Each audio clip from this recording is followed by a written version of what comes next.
Hello all, welcome to R&D Labs with me Rohan, and today is a part 2 in the series in which we are exploring the Firebase database and how it can be used in your Swift project.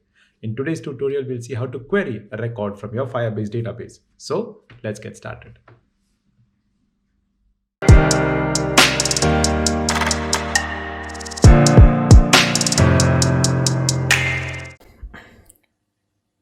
So in this tutorial, we will start from where we left off in the previous tutorial, where we had saved the data within the Firestore database. So in this tutorial, what we're going to do is we are going to fetch the entire document, okay? And when I say the entire document, it means this entire part of it.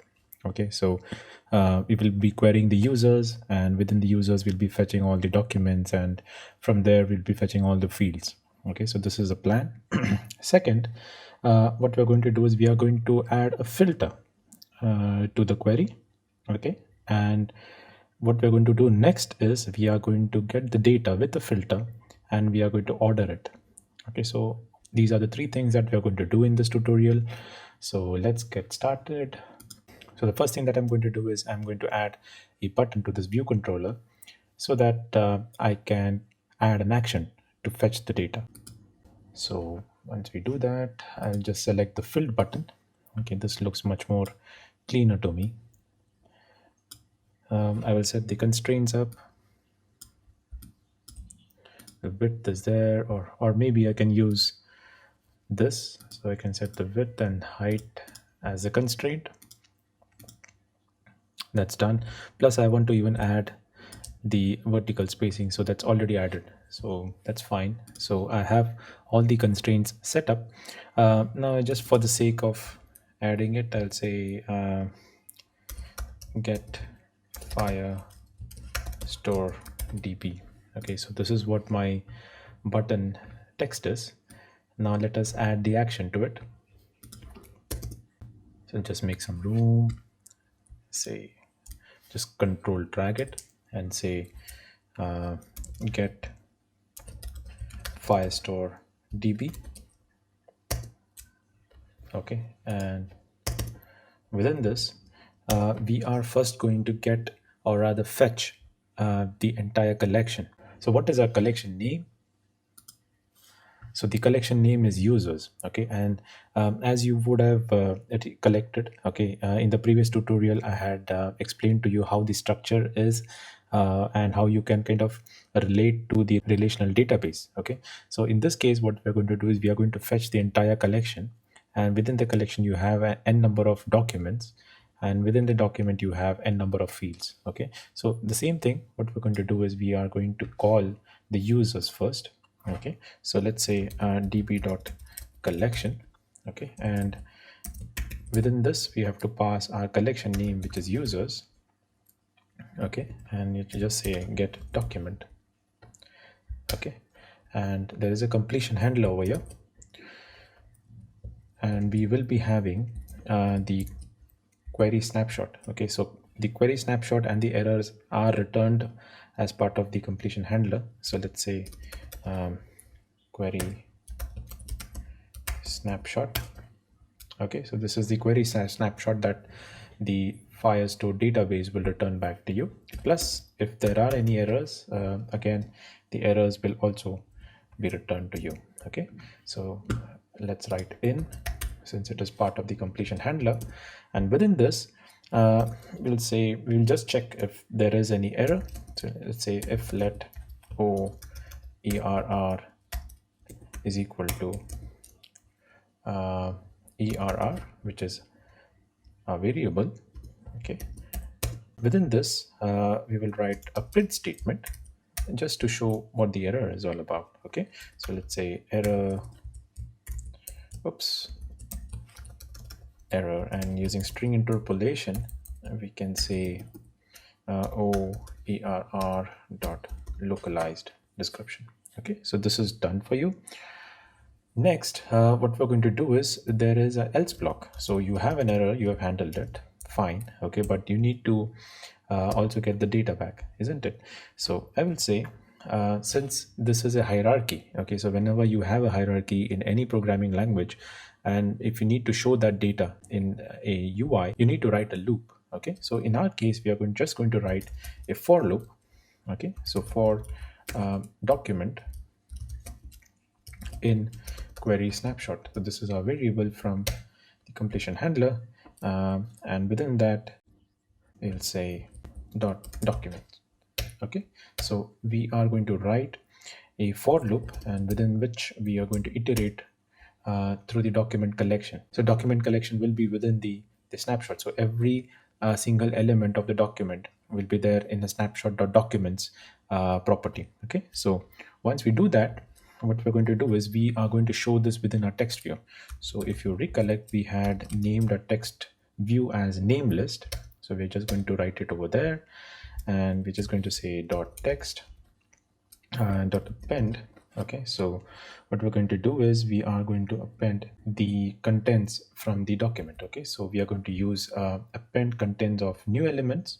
Okay, so within which the contents are from the document. Okay, so let's write again, we will be using the string interpolation so that we are typecasting it. Okay, yes, and we will say whoops, yes, I have to add this. Yes, and we'll say document dot document ID. Okay, so this is the document ID that you can see it over here. So this is a document ID, and after that it is document data. Okay, so let's say document dot data. Okay, so we have the document plus we have the document data. Okay, so now since we want to have this in a single line for each document, we will have to just add a /n, which is the line ending. Okay, and once this is done, let us build it. Let's see if there are any errors for it.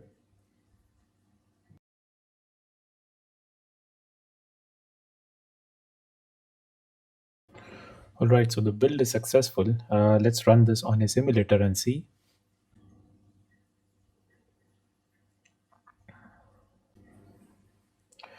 Okay, so we have a button over here which says get Firestore DB. So let's click that. All right, so let's match with our Firestore console. Now over here, as you can see that we have the documents being listed. So we have the document ID, okay, which is one of the properties of document variable. Okay, so we have the document ID listed over here, and the second one is the field. Okay, so whatever is the content within the document, it is the data. So the field part of it is the data property. So this is what we are seeing right now. So this one was fairly simple, where you just need to fetch all the records in and you wanted to show it on your app. But then just imagine a situation where you want to filter the record, isn't it? So this particular part was very simple. Okay, so what we will be doing is we'll just comment this out, and let's write few more lines of code to filter the record. Okay, so let's write db. Whoops, didn't I close the comment? Okay, so let's write db dot collection. Okay, and within this again you will have to query your collection name. Okay, so let's write users. Okay, and over here we have where. Okay, so in this where field is where you're going to add in your condition, okay, to filter record. Okay, so as you can see, there are different, what do you say, filter criterias over here, in which you can say in values and you can pass in a array, and you can say is equal to, is not equal to, not in, is less than, and so many filters are there available for you to use it. So in our tutorial, okay, what we are going to do is we are just going to query, maybe say is not equal to, or maybe an array, okay, for that matter. Okay, so let's write where field. Okay, and in this we will just say let's say dob. Now how do I get this? How do I know that there's a field called dob? Okay, so if you head back to your console, you can see that there is a field called dob over here. Okay, or if you just say first, then you have a field over here called first. Okay, so you have to specify your field name, and then you have to specify the condition for the filter. Okay, similarly what you do in the relational database, where you specify a column, okay, to specify a condition for filtration. Okay, the similar arrangement is there within the Firebase database. So just specify the field name over here, and after this we will have to specify the condition. Okay, so let's say is equal to in is not equal to, just say not equal to, and let's see what we have. And let's see our data first. Okay, so date of birth is 2021, and you have 1985, 1987, and 1986. Okay, so let's say if it is not equal to 1985, okay, and then we can return all the records within it. Okay, so let's write 1985, and after this we'll have to get the document out, isn't it? So let's say get documents. Okay, and we have the completion handler. So similarly, what we had done in the previous step is we had written this, right? So we had to write the get document method, which will return the data within that particular document. So over here, before we are calling the get document method, we are specifying the condition. Okay, so this will be fired, and then you'll be getting all the documents within that particular collection. Okay, for that particular query rather. Okay, so let's say in the completion handler, we'll remove this. Okay, and again it is the query snapshot which will be there. Okay, so similar lines of query you can write. So I'm not going to waste much time here, and we are just going to copy this and paste it here. Okay, now what is the error all about? Dot documents, isn't it? Yes, it should be fine now, and let's build it and see. Perfect. Okay, so what have we done apart from the previous lines of code is we have just added a condition over here, okay, which is not equal to 1985. So let's run this in a simulator and see. Okay, so it should just miss one record. Let's see if it has 1985. No, it doesn't have 1985.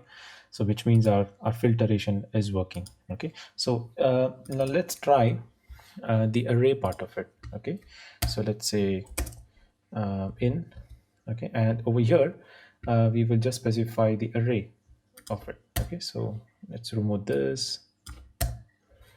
Okay, and okay, so into the square brackets we can say 2021. Yes, since it is a string, you have to put it within the code. 2021 and 1987. I guess we have two records by this filter. Yes, so let's write 1987 and 2021. Okay, so this is the filtration, and let's run this and see.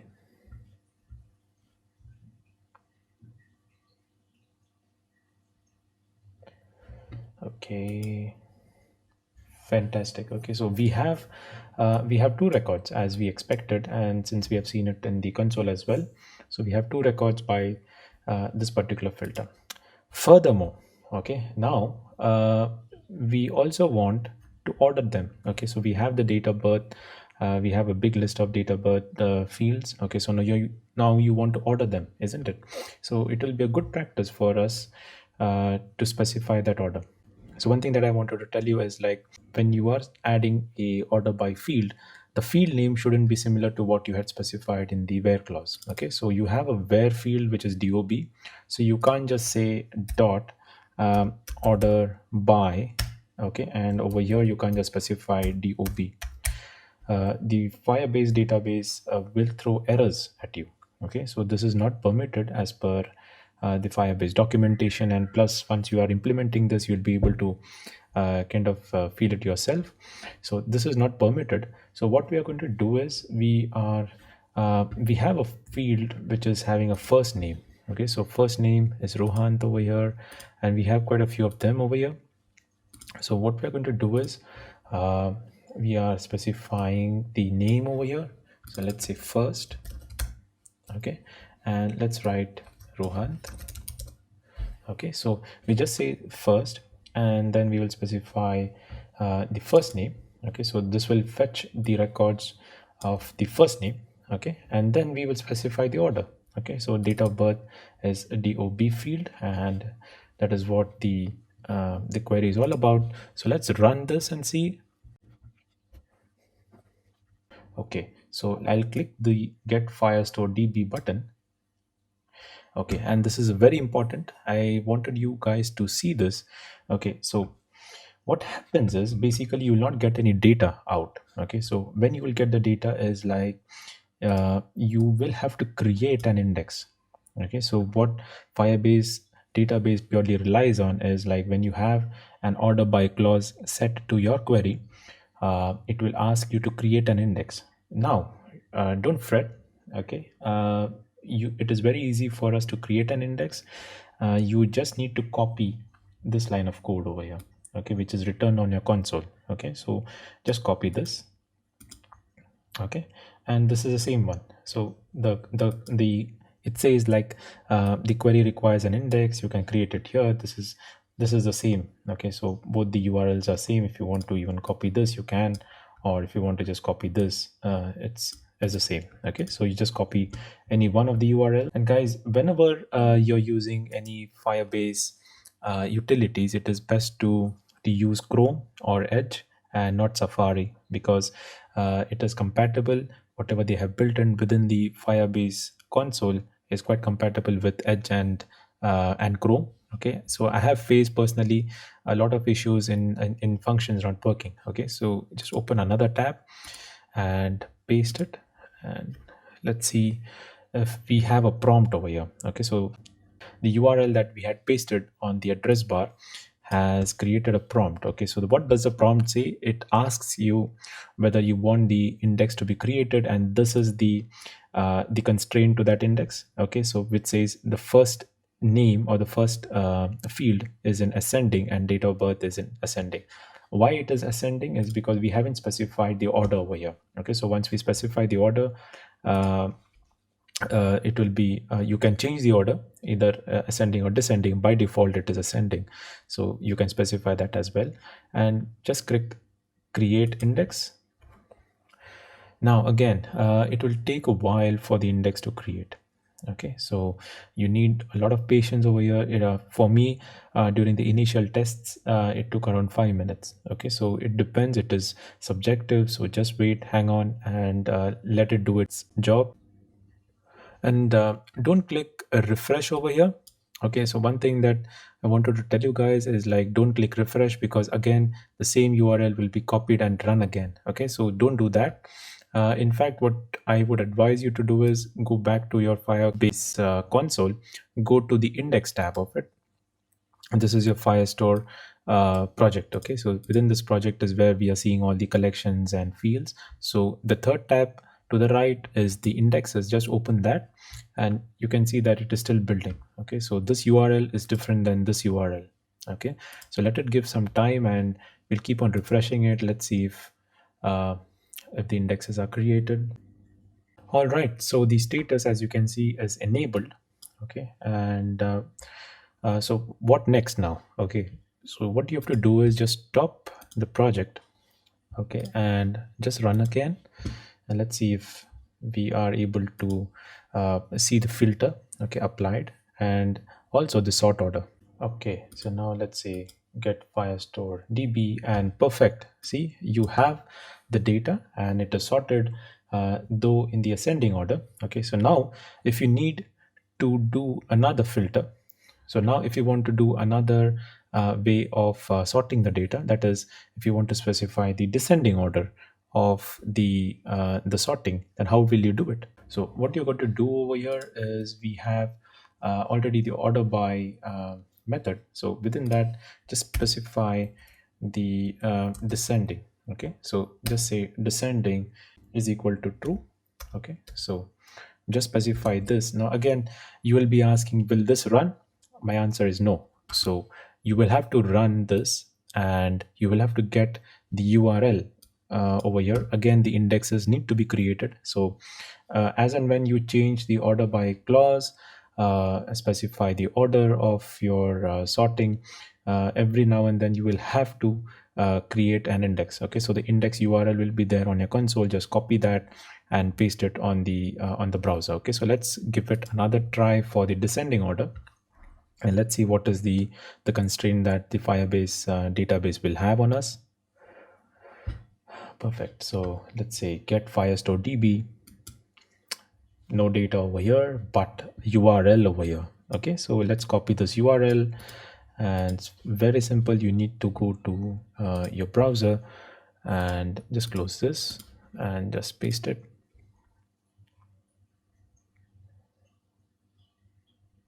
Perfect. So now in the first order, we had the ascending first field and the ascending date of birth field. Now we have changed the order, so we have the descending date of birth field. So we'll have to create an index. So let's give it a try. And again, it will take like close to 5 minutes for us to build the index. So let's wait for that. All right, so the index is enabled. Now let's go and stop our debug and run it again. Let's open this button. So the app is ready. So let's go ahead and click that. Perfect. So we have the data, but now this is in the descending order. Okay. So it's fairly simple. You just need to specify the order over here and specify the sort order.